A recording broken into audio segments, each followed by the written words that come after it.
Hello guys, welcome back to the channel. ఈరోజు మన video వచ్చేసి Kannada industry super star Darshan గురించి. దర్శన్ రీసెంట్గా అరెస్ట్ అయిన వార్త మీకు అందరికీ తెలిసి ఉంటుంది. సో టాప్ ట్రెండింగ్లో ఉంది. సో దాని గురించి మనం ఈరోజు తెలుసుకుంటూ ఉందాం. పెద్ద హీరో అయిన దర్శన్ తన రెండో వైఫ్కి ఎవరు రాంగ్ మెసేజెస్, వల్గర్ మెసేజ్లు పంపిస్తా ఉన్నారని తెలుసుకున్న అతనిని అక్కడ నుంచి ఇక్కడ బెంగళూరుకి పిలిపించి హత్య చేపించాడు. ఆ స్టోరీ ఏంటో ఈ వీడియోలో మీకు పూర్తిగా నేను ఎక్స్ప్లెయిన్ చేస్తాను. లాస్ట్ వరకు చూడండి. ఇలాంటి మోర్ వీడియోస్ కోసం మన ఛానల్ని సబ్స్క్రైబ్ చేయండి. మీ సబ్స్క్రిప్షన్ మనకి మోటివేషన్ అనమాట. సో సబ్స్క్రైబ్ చేయండి. మీకు ఇష్టమైతే ఇలాంటి వీడియోస్ పైన లైక్ చేయండి. రోజు మీకు ఇలాంటి వీడియోస్, టాప్ ట్రెండింగ్ వీడియోస్ వస్తూ ఉంటాయి మన ఛానల్. ఇంకా దర్శన్ రెండో వైఫ్ పవిత్ర గౌడ సోషల్ మీడియాలో చిత్రదుర్గగా చేరిన రేణుకాస్వామి అనే అతను చెడు మెసేజ్లు, చెడు కమెంట్లు పెడుతూ ఉన్నారు. సో దర్శన్ ఫ్యాన్ బేస్ ఇంకా తన కమెంట్స్ వచ్చిన వల్గర్ మెసేజ్లు పంపించిన రేణుకాస్వామి చిత్రదుర్గ అని తెలుసుకున్నాడు. సో తన ఫ్యాన్ బేస్ యూజ్ ఉండేదాన్ని ఇంకా.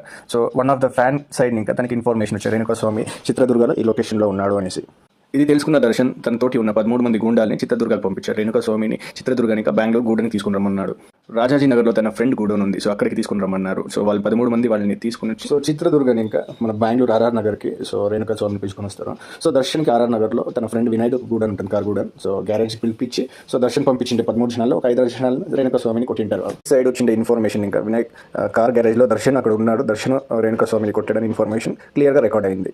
జూన్ 8 శనివారం సో కార్ గ్యారేజ్లోనే వినాయక్ కార్ గ్యారేజ్లోనే రేణుకాస్వామి అనేది చనిపోతాడు. సో పోలీస్ సైడ్ నుంచి వచ్చిన ఇన్ఫర్మేషన్లో రేణుకాస్వామి చనిపోయింది కారణం ఏమంటే దర్శన్ మనిషిని కొట్టిన దెబ్బలు ఇంకా సెవెరల్ ఇంజురీస్ అయింది. తనని ఇంకా అక్కడే ప్రాణం వదిలాడని తెలుస్తుంది. సో ఈ బాడీని ఇప్పుడు దర్శన్ గ్యాంగ్ ఎలా అయినా మాయం చేయాలనేసి సో అక్కడ ఇంకా ఆర్ఆర్ నగర్ ఇంకా తీసుకుని వెళ్ళడానికి ప్లాన్ చేస్తారు. డెడ్ బాడీని ఇప్పుడు దర్శన్ మనుషులు ఎలాగైనా దీన్ని మాయం చేయాలనేసి అక్కడ ఇంకా కామాక్షిపాలెలో ఒక అపార్ట్మెంట్ పక్కలో పెద్ద కాలువ ఉంటుంది. ఆ కాలువ వాటర్ ఫ్లోయింగ్ చాలా ఫాస్ట్గా ఉంటుంది. అక్కడ వేస్తే అది కెంగేరి కనెక్ట్ అవుతుంది. డెడ్ బాడీ పోలీసు వాళ్ళకి ఎవరికి దొరకదని ఆలోచించి అక్కడ వేద్దామని అక్కడికి బయలుదేరుతారు. అక్కడ మిడిల్లో వేయాలని ప్లాన్ చేస్తారు. మిడిల్లో వేస్తే వాటర్ ఫ్లోయింగ్ చాలా ఉంటుంది. దాన్ని అదే బాడీ కొట్టుకొని కెంగేరికి వెళ్ళిపోతుందని, కెంగేరి చెరువుకు వెళ్ళిపోతుందని ఫీల్ అయ్యారు. కానీ వాళ్ళు మిస్ అయ్యి ఎడ్జ్లో వేసేసారు. సెంటర్లో వేయలేకపోయాడు. ఎడ్జ్లో వేసేసి అక్కడి నుంచి మూవ్ అయిపోయారు. Next day morning June 10th so అక్కడ బాడీ దగ్గర కుక్కలు అనేది గ్యాదర్ అయింది. ఆ స్మెల్ అనేది సరౌండింగ్ అంతా స్ప్రెడ్ అయ్యేది. సో ఆ కుక్కలు గ్యాదర్ అయ్యింది. దాన్ని ఇంకా అక్కడ ఉండే నియర్ బై ఉండే పీపుల్ పోలీసు కంప్లైంట్ చేస్తారు. సో పోలీసు వాళ్ళు అక్కడికి వచ్చి ఆ మోరీలో చెక్ చేసి ఆ బాడీని ఎత్తినప్పుడు స్టార్టింగ్లో బాడీని ఎవరు ఐడెంటిఫై చేయరు, ఎవరిదేని తెలిసి ఇంకా. కానీ పోలీస్ కనిపెట్టింది ఏమంటే సో ఇది నార్మల్ సూసైడ్ అయితే కాదు, ఎవరు కొట్టి చంపారని తెలుసుకుంటారు. సో మళ్ళీ అక్కడ ఇంకా పోస్ట్ మార్టం పంపిస్తే అక్కడితో వచ్చిన ఇన్ఫర్మేషన్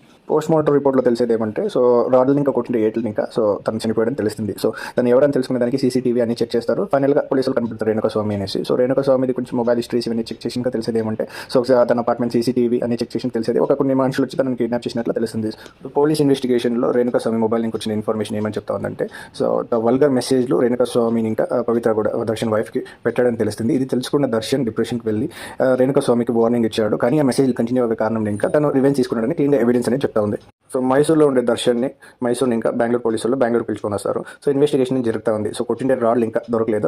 ఆ రాడ్లు దొరికితే దాంట్లో దర్శన్ ఇన్వాల్వ్మెంట్ ఉందా లేదా అని తెలుసుకుంటారు. సో ఇన్ కేసు ఉంటే దర్శన్ కెరియర్కి ఇది పెద్ద హిట్ అని చెప్పాలి. సో దర్శన్ చిన్న హీరో అయితే కాదు, దర్శన్ ప్యాన్ ఇండియా స్టార్ అని చెప్పాలి. దర్శన్ ఇలాగా ఎన్నో విషయాలు ఇంతకు ముందు జరిగినా కూడా తన ఫ్యాన్ బేస్ ఇంకా తను సర్వైవ్ అవ్వడని చెప్పచ్చు. సో ఇలాంటి విషయాలు తనకు కొత్త ఏం కాదు. కానీ ఈ విషయం మర్డర్ కేసు అనేది దర్శన్ కెరియర్లో ఎలా టర్న్ అవుతుందో తెలుసుకోవాలి. తన ఫ్యూచర్ని ఎలా డెవలప్ చేస్తుందని తెలుసుకోవాలి. వెదర్ తన ఫ్యూచర్ ఉందా లేదనేది కూడా ఈ కేసు ఎవిడెన్స్ నీకే తెలుస్తుంది.